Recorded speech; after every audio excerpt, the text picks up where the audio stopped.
एक घटना मैं याद दिलाना चाहता हूं क्योंकि बहुत लोगों ने उसको गलत तरीके से बताया है।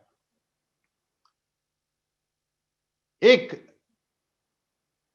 भिल्ल जात का लड़का जिसका नाम था एकलव्य, ये आचार्य द्रोण के पास आया मुझे धनुर्विद्या सिखाइए कहने के लिए। लेकिन आचार्य द्रोण बंधे हुए थे, कुरुवंश के ही राजपुत्रों को वो धनुर्विद्या सिखाने में बाध्य थे क्योंकि उसकी पेमेंट मिल रही थी उनको। उन्होंने बोला कि मैं नहीं कर सकता, ये मैं नहीं सिखाऊंगा। जब उन्होंने मना कर दिया तो उनका पुतला बनाकर एकलव्य ने धनुर्विद्या सीखी। और एक बार ऐसा हुआ कि जंगल में जब ये कौरव पांडव अपने गुरु द्रोणाचार्य के साथ में जा रहे थे, साथ में कुछ कुत्ते भी थे, वो भौंक रहे थे और उनकी आवाज अचानक से बंद हुई और देखा कि बिना लहू का एक बूंद गिरे, रक्तपात किए बिना उन सब कुत्तों के मुंह दूर से आए बाणों से बंद हो गए। जब ये देखा तब आचार्य द्रोण चकित रह गए। उन्होंने ढूंढ निकाला कि ये है कौन, ऐसा धनुर्धर।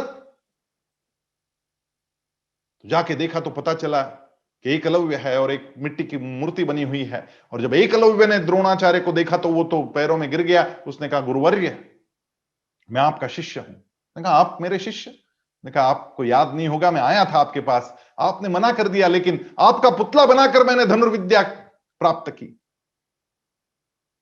तो उसने कहा, फिर गुरुदक्षिणा देनी पड़ेगी। और गुरुदक्षिणा में क्या मांगा? लोग कहते हैं अंगूठा मांगा। अंगूठा मांगा ऐसा कहीं लिखा हुआ नहीं है। आचार्य द्रोण ने उसे कहा कि जब कौरव पांडवों का कभी युद्ध हुआ तो उसमें तू नहीं लड़ेगा। तब ये एकलव्य कहता है, आपने तो मेरा अंगूठा छीन लिया।